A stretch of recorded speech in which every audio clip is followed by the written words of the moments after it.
যে চক্রপুর থেকে আমরা ঢুকতে তো হয়তো পারি, কারণ বেরোনোর পথ সবার কাছে থাকে না, সেখান থেকেই আমরা বেরোনোর চেষ্টা করি। তো সেই জিনিসটা কি আমরা সবাই দেখাতে চেয়েছি।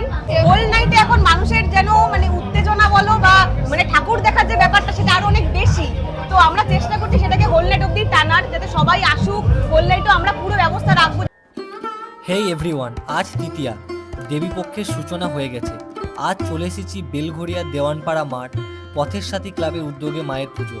তোমরা অলরেডি থিমটা জেনেই গেছো আমার আগের ভিডিওতে, তাও আমি লিঙ্ক ডেসক্রিপশন এবং আই বাটনে দিয়ে দিলাম। এইবারের বিশেষ নিবেদন মহাভারতের চক্রব্যূহ। সেখানে মহাভারতের চক্রব্যূহ সম্পর্কে কিছু গল্প আমি তোমাদের শুনিয়েছিলাম। সেখানে তোমরা দেখেছিলে কিভাবে চক্রব্যূহকে নিপুণভাবে তৈরি করেছিলেন দাদারা। আজ তৃতীয়া, অর্থাৎ আজ সন্ধ্যায় তার শুভ উদ্বোধন। আজ থেকে সাধারণ মানুষের জন্য খুলে যাবে দরজা প্রতিমা দর্শনের জন্য, I mean grand opening. Actually কাল হঠাৎ ইনভিটেশন পাই, ফোন করে কমিটির দাদারা আসার জন্য ইনভাইট করেন। সো যথারীতি আমি এসে উপস্থিত হয়েছি। এটা আমার প্রথম ইউটিউবার হিসাবে ইনভিটেশন এবং আমি প্রচণ্ড এক্সাইটেড ছিলাম।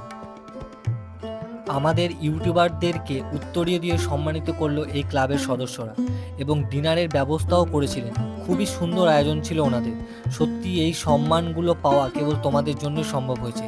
তোমরা এত ভালোবাসা দিয়েছো বলেই এগুলো পসিবল। তো যাই হোক, এভাবেই তোমরা পাশে থেকো। এরপর অনেকক্ষণ কিছু সাংস্কৃতিক অনুষ্ঠান হলো। এই নাচটা হলো ওদের পথের সাথী চক্রব্যূহের থিম সং। কপিরাইটের ভয়ে দিলাম না, তোমরা গানটা ইউটিউবে শুনতে পারো, খুবই ভালো একটা গান।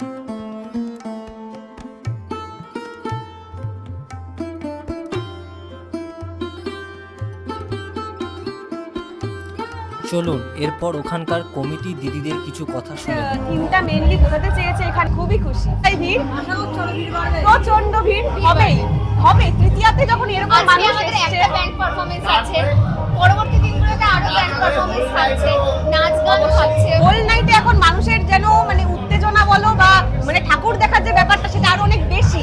তো আমরা চেষ্টা করছি সেটাকে হোল নাইট অব্দি টানার, যাতে সবাই আসুক। হোল নাইটও আমরা পুরো ব্যবস্থা রাখবো যাতে ভিড় হোক, কিন্তু কেন কোনো রকম যেন অসুবিধা কারণ না হয়। বসেনি, আস্তে আস্তে সবকটা স্টল বসেও যাবে।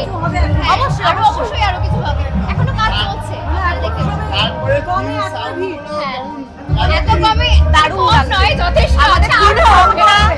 আমাদের থিম সংটা আশা করি শুনেছো। সেখানে আমিও নিজেও গেয়েছি।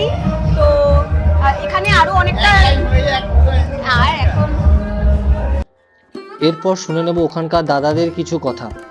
দেখুন, আমি প্রথমে আপনাদের শুভেচ্ছা জানাচ্ছি। আমাদের সভাপতি মদন মিত্র এবং আমাদের ওয়ার্কিং প্রেসিডেন্ট শিকুমরদা আছে। পূজা এত কষ্ট করে পূজা করি মানুষ আসার জন্য, সামাল দেওয়াটা প্রশাসন আছে, আমরা আছি, আপনারা আছেন। সকলে আমাদেরকে আবেদন করব সুষ্ঠুভাবে ভালোভাবে আসুন, আমাদের পূজা দর্শন করে যান। সমস্ত দর্শনার্থীদেরকে আমি আবেদন করছি আপনারা আসবেন।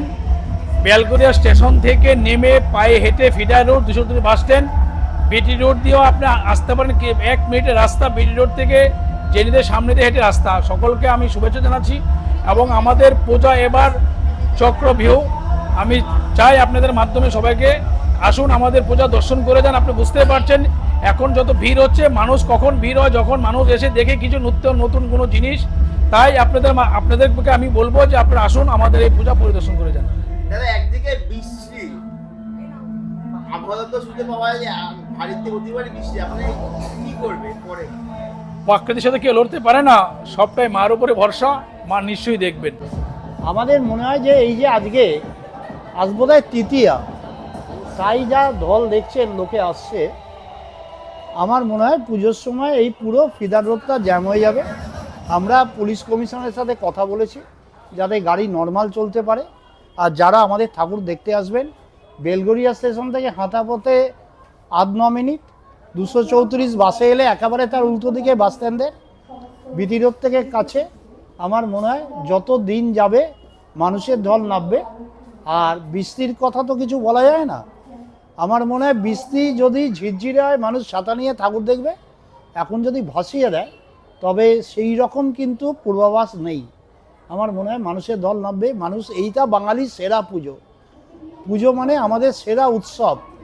এটা তো কোনোভাবেই আপনি আটকাতে পারবে না। মানুষের আবেগ, মানুষের ঢল, এটা কিছু লোক চেষ্টা করেছিল, আমার মনে হয় তারা সফল হয়নি, কোনোদিনই হবে না। আর পুজোর সাথে অন্য কিছু মিলিয়ে দেওয়া উচিত। অতি অবশ্যই তার সঙ্গে একটাই, তার সঙ্গে এখনো পর্যন্ত আন্দোলন করেই যাচ্ছে। দেখুন, আন্দোলন করছে বুঝতেই পারছে, করতে করতে সেই এখন অনশন মঞ্চে গেছে, ভালো, গণতান্ত্রিক দেশ, আন্দোলন করছে। কিন্তু একটা কথা বলবো, রাস্তা অবরোধ করবেন না, জীবনযাত্রা ব্যাহত করবেন না। আমরা সবাই বিচার চাইছি, আর বিচার করছে সিবিআই, আর বিচার যদি আপনি নবান্নে চান তাহলে you are asking the right question to the wrong man.